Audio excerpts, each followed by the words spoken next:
অক্টোবরের শেষ পর্যন্তও কিন্তু বৃষ্টির দাপট দেখেছে বাংলা। সবার মনে একটাই প্রশ্ন ছিল, অক্টোবর শেষ হতে চললো আর কয়েকদিন পরেই নভেম্বর, শীত কোথায়? মানে শীতের তো এতদিন অ্যাটলিস্ট দরজায় কড়া নাড়ার কথা ছিল। শীত কিন্তু এবার জানান দিতে শুরু করে দিয়েছিল বেশ কয়েকদিন আগে থেকে।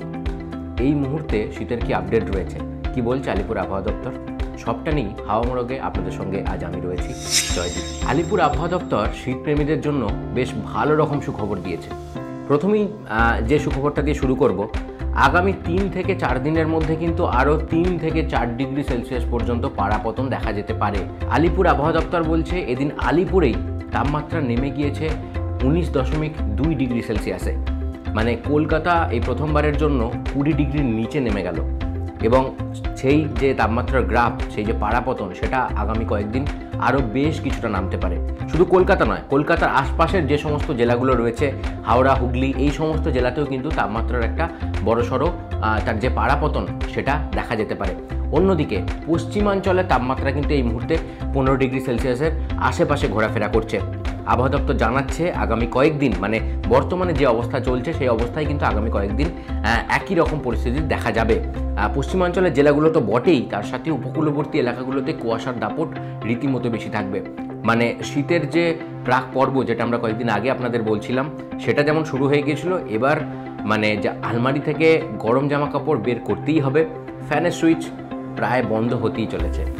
আর এই মুহূর্তে যদি আমরা ডেটাগুলোর দিকে একবার নজর রাখি, তাহলে কিন্তু দেখতে পাবো যে বেশ কিছু জায়গায় কিন্তু শীতের যে এই শুরুর পর্বে কিন্তু রেকর্ড শুরু হয়ে গিয়েছে। আলিপুর আবহাওয়া দপ্তরের তথ্য বলছে এদিন বাঁকুড়ায় তাপমাত্রা নেমে গিয়েছে 14.5 ডিগ্রি সেলসিয়াসে, সেখানে শ্রীনিকেতনে 14.9 ডিগ্রি সেলসিয়াস, পুরুলিয়ায় 15 ডিগ্রি সেলসিয়াসে নেমে গিয়েছে, কল্যাণীতে 15.3, উলুবেড়িয়ায় 16 ডিগ্রি সেলসিয়াসে নেমেছে তাপমাত্রার গ্রাফ, মেদিনীপুরে 16.3, দমদমে সেখানে নেমেছে 19.4 ডিগ্রি সেলসিয়াস। তবে এর মধ্যে কিন্তু মানে কলকাতার মধ্যে সবথেকে গ্রাফটা নামতে দেখা গিয়েছে আলিপুরের ক্ষেত্রেই।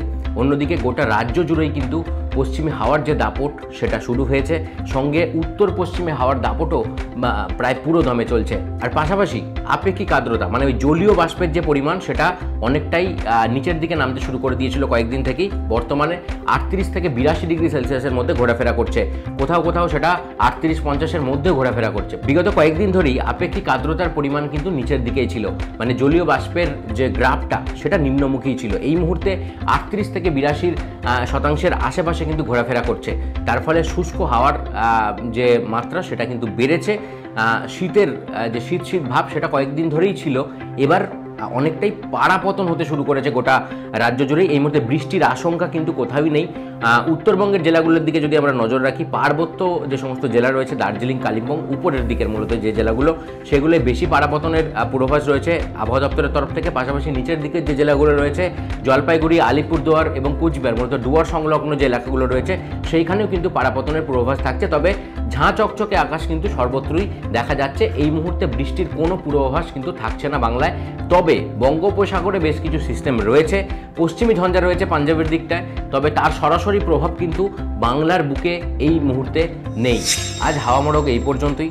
আবহাওয়ার এই সমস্ত আপডেটের জন্য আপনাদের নজর থাকুক TV9 বাংলা ডিজিটালে।